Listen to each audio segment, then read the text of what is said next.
Assalamualaikum warahmatullahi wabarakatuh. Waalaikumsalam warahmatullahi wabarakatuh. Selamat pagi, salam sejahtera untuk kita semua. Kami akan menjelaskan ataupun mempresentasikan dari kelompok 5 yang berjudul Industri Kelapa Sawit. Perkenalkan, sebelumnya nama saya Dimas Antama. Nama saya Muhammad Irfan. Nama saya Galuh Robert Pratama. Nama saya Raffi Alex. Nama saya Tridewangga. Nama saya Muhammad Raihan. Nama saya Kurniawan Afandi. Nama saya Muhammad Adrian Fadrubis. Nama saya Mas Huri. Nama saya Indra Maulana. Akan menjelaskan bagaimana sih tentang industri kelapa sawit itu. Mari sama-sama kita tonton. Ya, industri kelapa sawit merupakan salah satu sektor yang memiliki peranan penting dalam perekonomian suatu negara.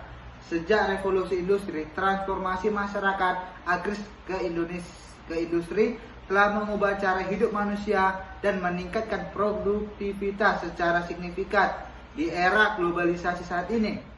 Adapun tujuan penyampaian dari makalah kami ini yaitu yang pertama yaitu mengubah bahan mentah menjadi produk jadi, yang kedua yaitu menyediakan pekerjaan bagi masyarakat, yang ketiga berkontribusi terhadap produk domestik bruto atau PDB, yang keempat mendorong penelitian dan pengembangan untuk menciptakan produk dan proses yang lebih efisien dan ramah lingkungan, yang kelima yaitu menyediakan barang dan jasa, yang keenam mendorong pembangunan infrastruktur, dan yang terakhir yaitu mengedepankan tanggung jawab sosial dan lingkungan masyarakat.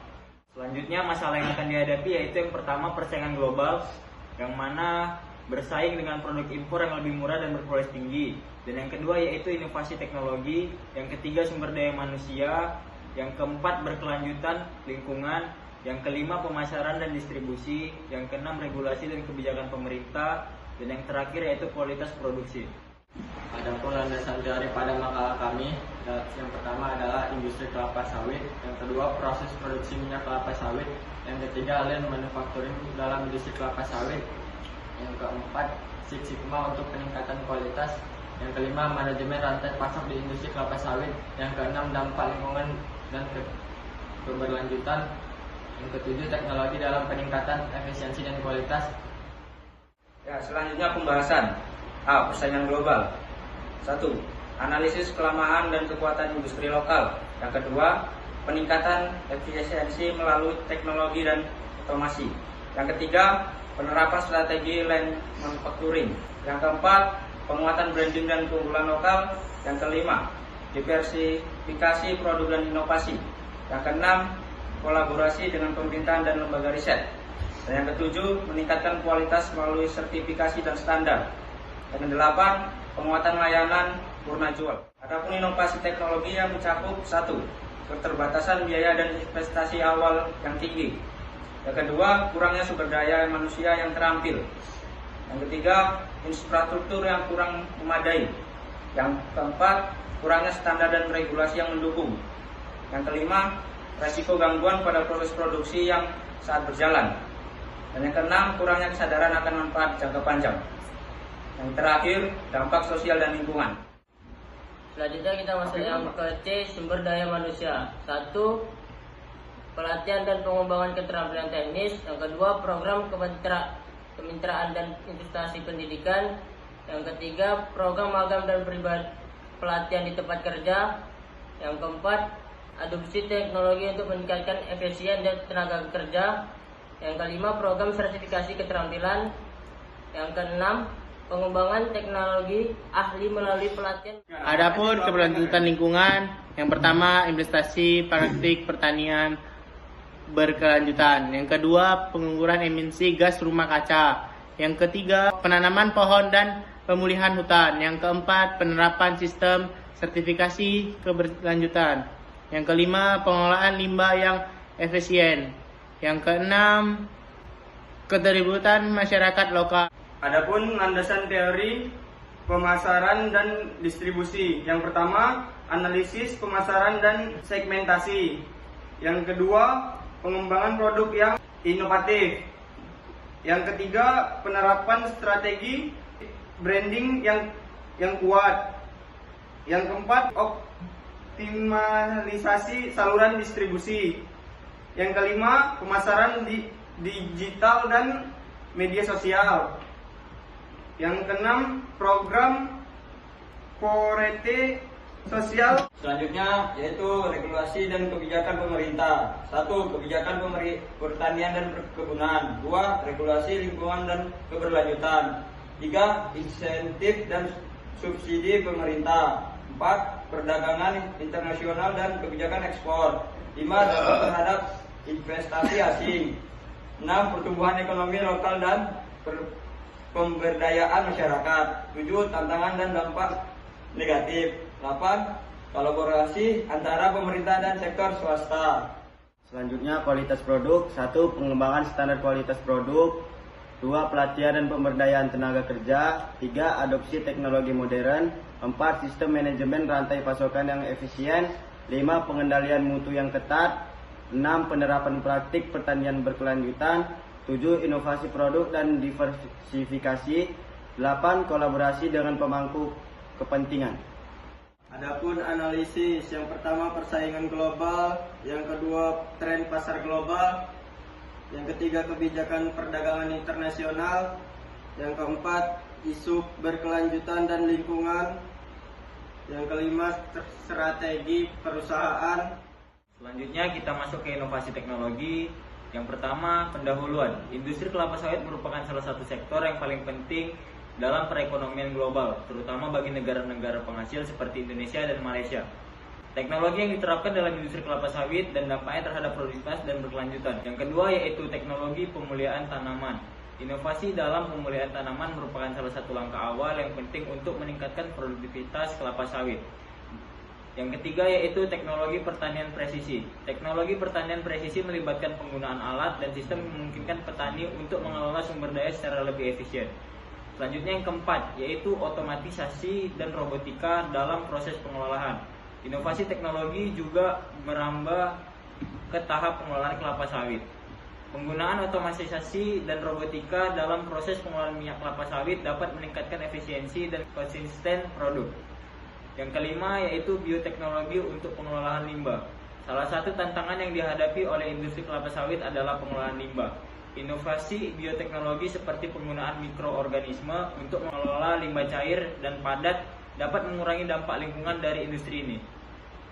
Selanjutnya yang keenam yaitu teknologi informasi dan komunikasi, yaitu dalam industri kelapa sawit dapat meningkatkan transparansi dan efisiensi rantai pasokan. Selanjutnya yang ketujuh yaitu tantangan dan peluang inovasi teknologi.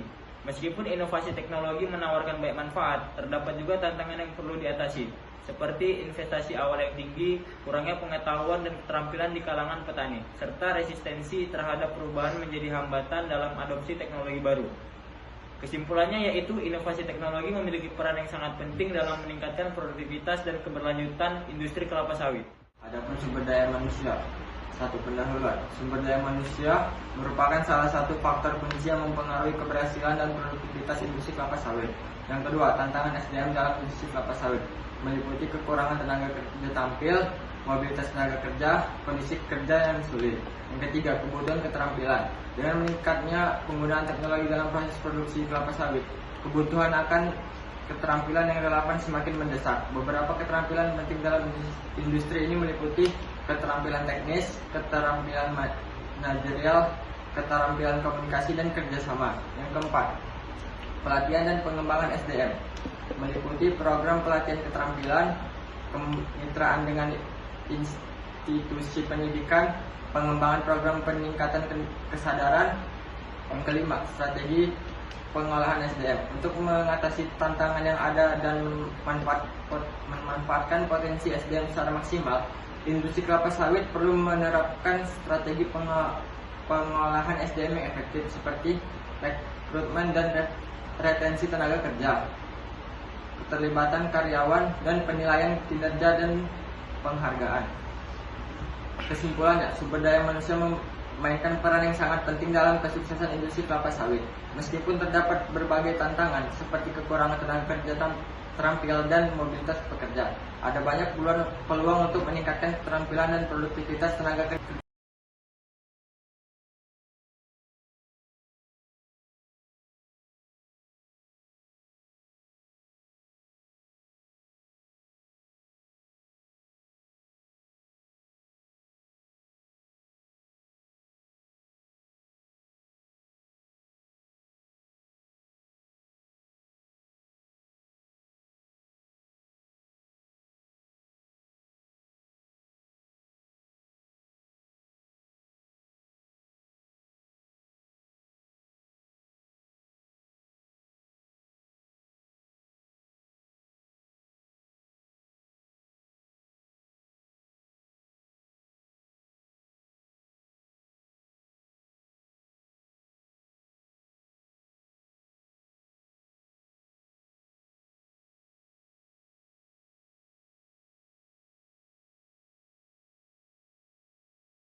keempat, praktik terbaik untuk keberlanjutan lingkungan. Beberapa praktik yang dapat diterapkan dalam industri kelapa sawit meningkatkan keberlanjutan meliputi restorasi lahan terdegradasi, pengelolaan limbah yang efisiensi, edukasi dan kesadaran lingkungan. Yang kelima, kebijakan dan dukungan pemerintah. Peran pemerintah sangat penting dalam mendukung keberlanjutan lingkungan dalam industri kelapa sawit. Kebijakan pengelolaan sumber daya alam yang berkelanjutan, pengaturan penggunaan lahan, dan insentif bagi perusahaan yang menerapkan praktik ramah lingkungan dapat mendorong industri beradaptasi dengan lebih baik.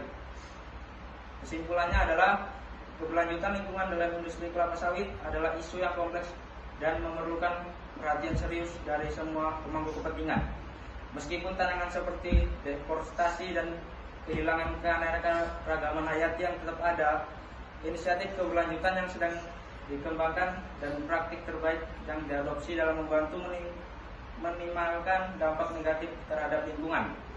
Dengan kerjasama yang baik antara pemerintah, industri, dan masyarakat, industri kelapa sawit dapat kontribusi pada pembangunan keberlanjutan dan perlindungan lingkungan yang lebih baik. Selanjutnya, kesimpulan daripada makal kami yang pertama, yaitu industri kelapa sawit merupakan salah satu sektor sangat penting bagi perekonomian global, khususnya bagi negara-negara yang penghasil utamanya seperti Indonesia dan Malaysia dengan kontribusi yang signifikan terdapat produk-produk domestik dan ekspor serta menyediakan lapangan kerja bagi jutaan penduduk.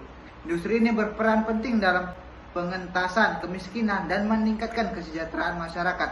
Namun halnya pertumbuhan pesat industri kelapa sawit tidak lepas dari berbagai tantangan. Dan untuk memastikan daya saing produk kelapa sawit di pasar internasional, penting bagi produsen untuk meningkatkan kualitas dan memenuhi standarisasi keberlanjutan. Sertifikasi seperti Routable on Sustainable Palm Oil atau RSPO, Indonesia Sustainable Palm Oil atau ISPO.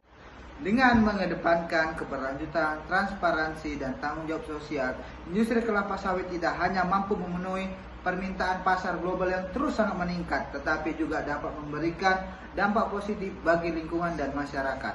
Dan berikut beberapa saran yang mungkin dari makalah kami sampaikan. Yang pertama, berdasarkan analisis dan pembahasan tentang industri kelapa sawit, berikut beberapa saran yang harus diterapkan. Yang pertama, peningkatan praktik pertanian berkelanjutan. Yang kedua, penguatan regulasi dan penegak hukum. Yang ketiga, investasi dalam teknologi dan inovasi. Yang keempat, edukasi dan pelatihan. Yang kelima, peningkatan ketertiban masyarakat. Yang keenam, promosi dan pemasaran produk berkelanjutan. Yang ketujuh, monitoring dan evaluasi berkelanjutan. Dan sekian daripada hasil presentasi dari kelompok kami, kelompok 5. Kesepian tanpa kekasih, cukup sekian dan terima kasih. Kami ucapkan Assalamualaikum warahmatullahi wabarakatuh. Teknik, 1.